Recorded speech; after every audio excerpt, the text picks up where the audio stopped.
Watching the Hornets, Hawks, I might have been. They pulled out late in the fourth. It was a good game, though. Not going to lie. There's 11.5-point spread. See, they won by 11. This is a killer. Why am I losing money on a Tuesday night? Thursday night football. Tomorrow at 7:30 Eastern on Fox. I had to change that in the prompter all day today. I thought it was Thursday. What a game this week. 6-2 Panthers, who've won 3 in a row. Taking on the 5-2-1 Steelers, who've won 4 in a row. Both teams playing as well as they have all season heading into this matchup. Both quarterbacks playing as well as they have all season heading into this matchup. Both had some nice things to say about each other. I have so much respect for Ben, Super Bowl winning quarterback, won a lot in this league, very cerebral, very understanding of what defenses try to do, and for him to be such a big guy, he's real good with his feet and being patient in the pocket. That's what I've learned from him. Cam Newton's a taller quarterback who's taken a lot of hits in his young career. What advice would you give him for prolonging his career? I don't need to give him advice. He's Superman. What do you think of his game just overall? Like Superman. Pretty spectacular. Man of very few words, but impactful words there. See, who's got the edge in this quarterback matchup, Cam or Big Ben? Well, the Carolina Panthers are playing tremendous football. This is going to be one of our better Thursday night matchups of the season. I like to see that both quarterbacks, they do have a great deal of respect. I know Cam Newton, when he came into the league, there were certain players, because Cam, he's one of the rare players in NFL history that there's not a lot of people that when he was coming out, you can say, because we like to compare college guys to pro guys. And it's like, hey, this guy is Cam Newton we had never seen it. Oh, he's part Michael Vick. He's part Randall Cunningham. He's part Ben Roethlisberger. If you remember Ben earlier in his career, taking care of the football on a good organization, led them to a Super Bowl. Now, Ben is the throwing pocket quarterback, rugged, durable. That's the quarterback that Cam would want to be, too, as he ages going in. So I know Cam has a great deal of respect for Ben, what he's accomplished in this league. When you're the Pittsburgh Steelers and you're playing the way they're playing and you're playing at home on a Thursday night, short week, I give Pittsburgh the advantage of playing at home, coming over that good, solid win over Baltimore.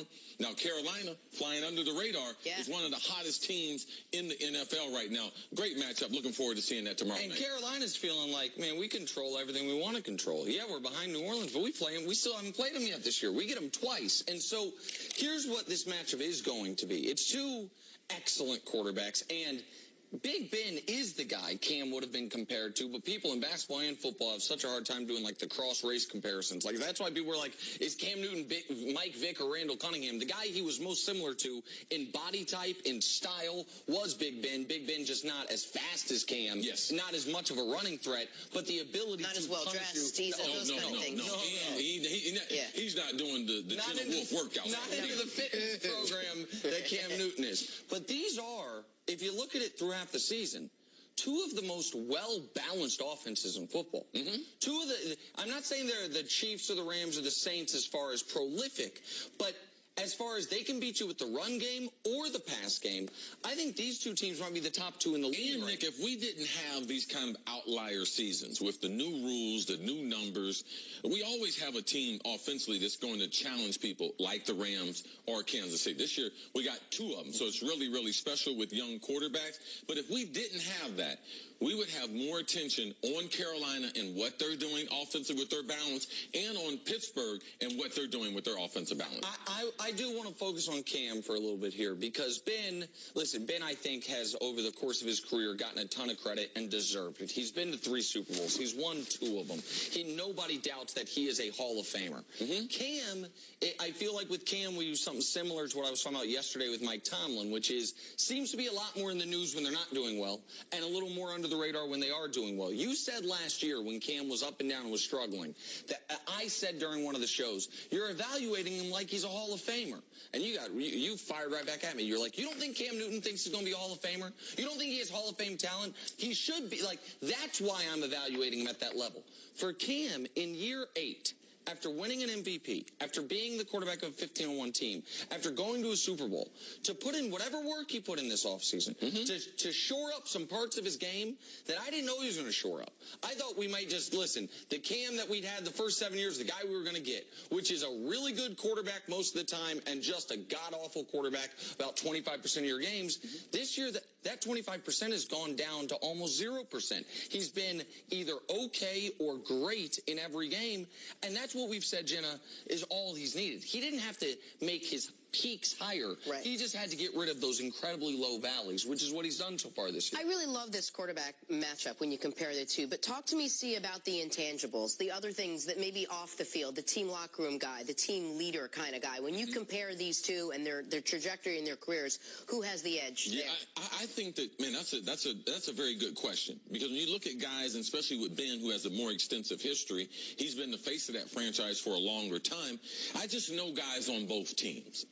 And ever since Cam was a kid, at 17 years old, he's always been a really special leader.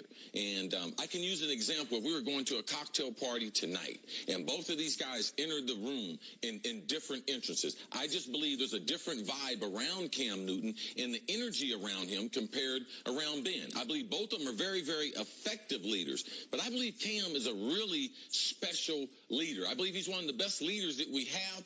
He doesn't get that distinction because a lot of times people want to criticize him with the celebrations and things like that. But I know guys in that locker room, and there's not a lot of quarterbacks that have more respect than his teammates, than the Carolina Panthers, that they have for Cam Newton. Remember a couple years ago he had the skirmish with Josh Norman? And people were like, man, you don't want your quarterback out there fighting. Cam Newton won that battle. And you see how they moved on from Josh Norman because of Cam's leadership skills, and they have just constantly gotten better. So seeing both of these guys' career, knowing them both at a very, very young age, I know that Cam has a specialness about him. And when you listen to Ben's interviews over the course of time, he said enough to be able to divide a locker room too. So Cam Newton is a special, special leader, and the Carolina Panthers and his teammates really appreciate that leadership. To add to the Josh Norman point, you saw something similar with Kelvin Benjamin. Now, they didn't have to fight, but you saw, like, those two guys weren't on the same page. The Panthers move on from Kelvin Benjamin. I didn't see a single person in the locker room saying, we wish Kelvin was still here. Like, Cam, there is certain guys, certain people, I should say, just have it. And when I think some of it is just a natural inherent confidence that comes with being Cam Newton. How long in his life, since what age has he been, when he walks into a room, the biggest guy, the best looking guy, the most athletic guy, the wealthiest guy? Like, sure. He carries himself like he is someone special. And that in football, I believe, can be instill your teammates with a confidence. And I'm going to add one other thing. There's something he started doing his MVP year that he still does that I think is one of the coolest things in the league, and I think it rallies his teammates.